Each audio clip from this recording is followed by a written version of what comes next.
Isang linggo pa lang ngayon masamang panahon dito sa amin ngayon. Samantalahin natin lumabas. Kasi medyo nagpakita ngayon yung haring araw. Pero umulan kanina eh. Basa ngayon siya kung makikita nyo. Yan.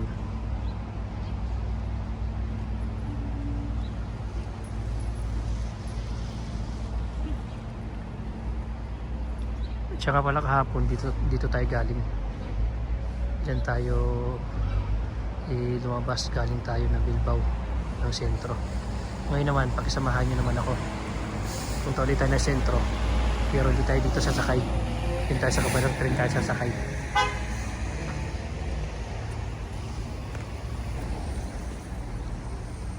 Yan, isa ito sa labasan. Punta sa ilalim. At saka pasukan na rin to. Yan ang makikita nyo. Pero hindi tayo dito sasakay, galing na tayo kahapon dyan eh. Doon naman tayo sa isa. Sa isang train tayo. Samahan nyo ako ha. Punta tayo ng sentro ng Bilbao. Ito nga po pala yung kapilya namin o simbahan sa lugar namin. Isang pueblo o barangay kung tawagin. Kasi wala tayo sa sentro eh. Yan. Tsaka bago ang lahat, salamat sa panonood sa vlog ko. Salamat sa pagsubaybay. Tsaka kung nasaan man kayo ngayon, sana nasa mabuti kayong kalagayan. Magandang hapon, magandang gabi, magandang umaga sa inyo lahat kung nasaan man kayo sa parte ng mundo. Salamat sa panonood. Samahan niyo ako, tara. Punta ulit tayo ng sentro.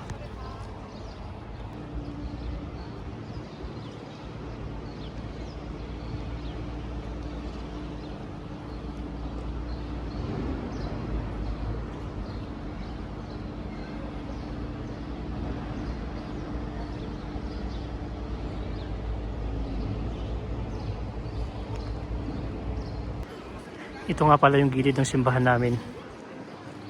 Yan, may mga bar, pwede mag-cafe. Lahat, pwede rin kumain dyan.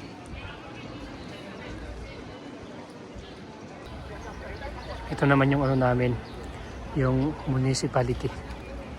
Munisipyo ng Santurce. Yan, kumikita nyo yan. Yan.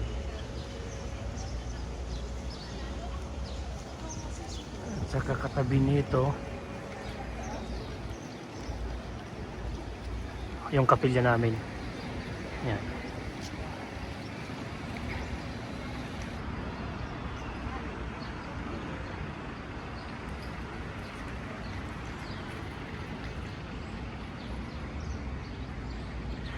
Simula pala dun sa train na inakyatan ko,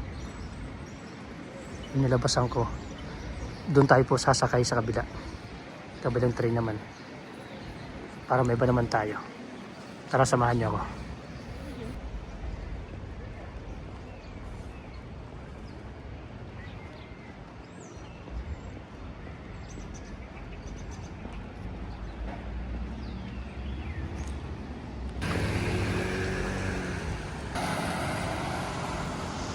Ngayon naman yung playground ng mga bata. Para yung bata dyan naglalaro pag hapon, mas lalo pag magandang tiyempo.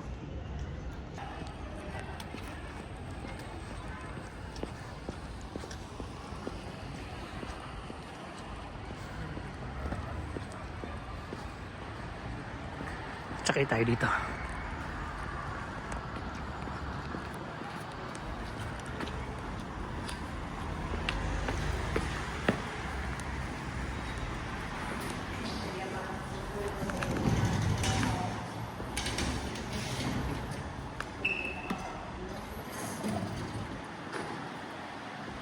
Yan, para may iba naman. Ito naman tayo sa train.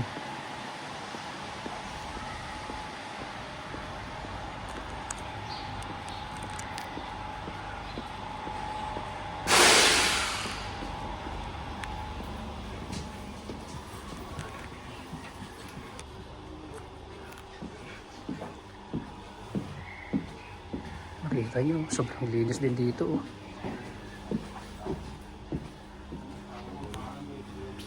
Yung kabilang train papuntang Bilbao, iba naman yung design. Ito iba rin naman ang design. Tingnan mo kung gaano kaluwang. At saka sobrang linis. Ganda talaga.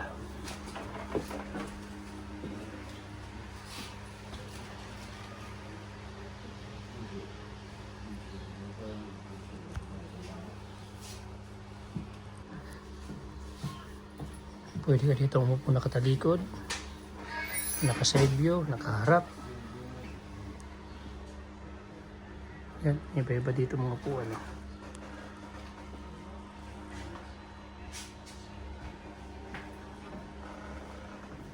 So makikita nyo sobrang linis. Napakadisiplinado ng mga tao rito.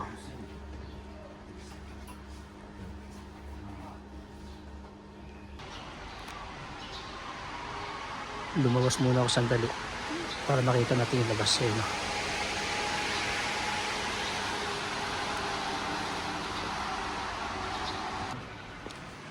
Labas muna tayo.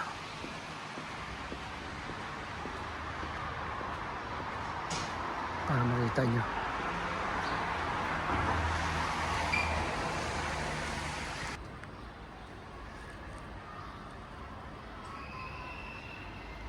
Aber, subukan natin yung yung sa kabila. Kung makikita natin.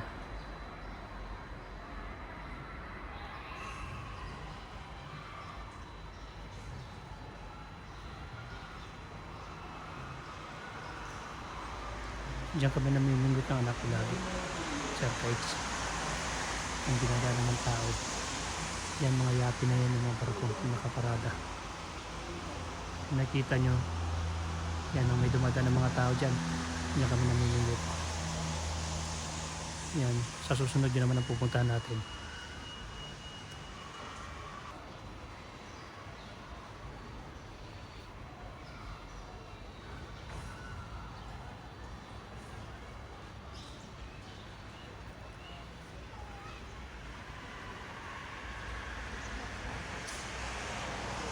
Next time pupunta natin yun.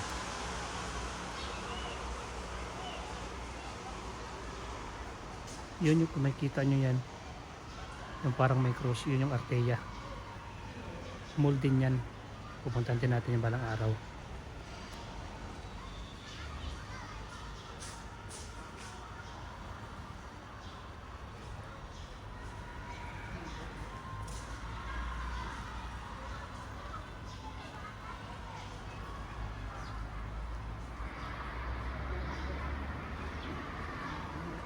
Sakay na tayo.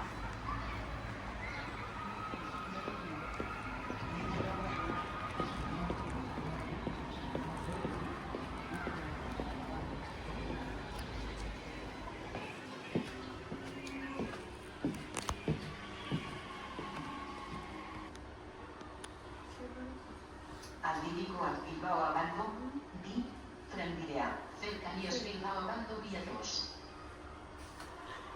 Pero ulitin ko ulit sa inyo. Napakalinis masyado ng lugar na to. Tsaka sa loob, tinan mo. Sobrang linis. Pwede ka mo po nakaharap. Magharap kayo. Nakatalikod, nakatagilid. Tiyan mo po ko kayong pangtatluhan. Nilagay ko pala ng kapote yung bag ko dahil nababasa. Ayusin ko na lang ulit mamaya ito.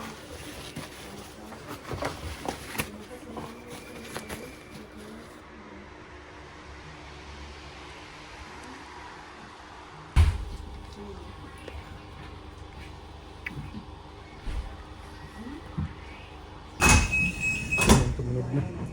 Magsarado yung pintuan pala sa dagat. Tingnan mo, ang upo rito. Kanya-kanya dito, gusto mong umupo kahit anong posisyon.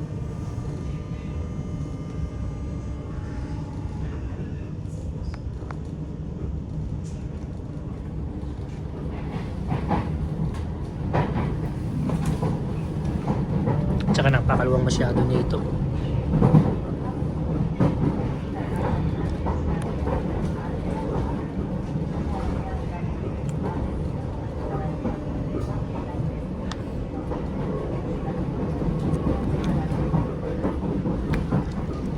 Tinama ko dito 3 yung upuan ko.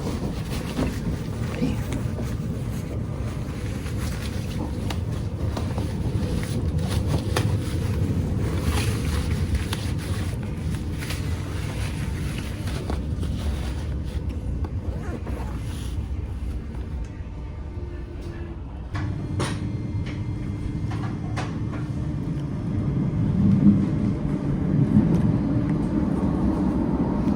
Pumasok na naman tayo ng tunnel.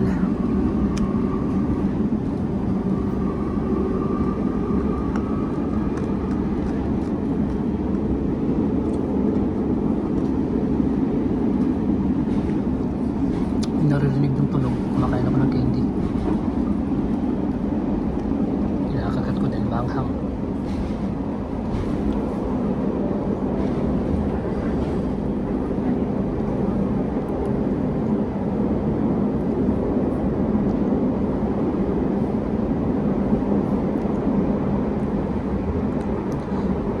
Lubat na ako, i-charge ko muna to.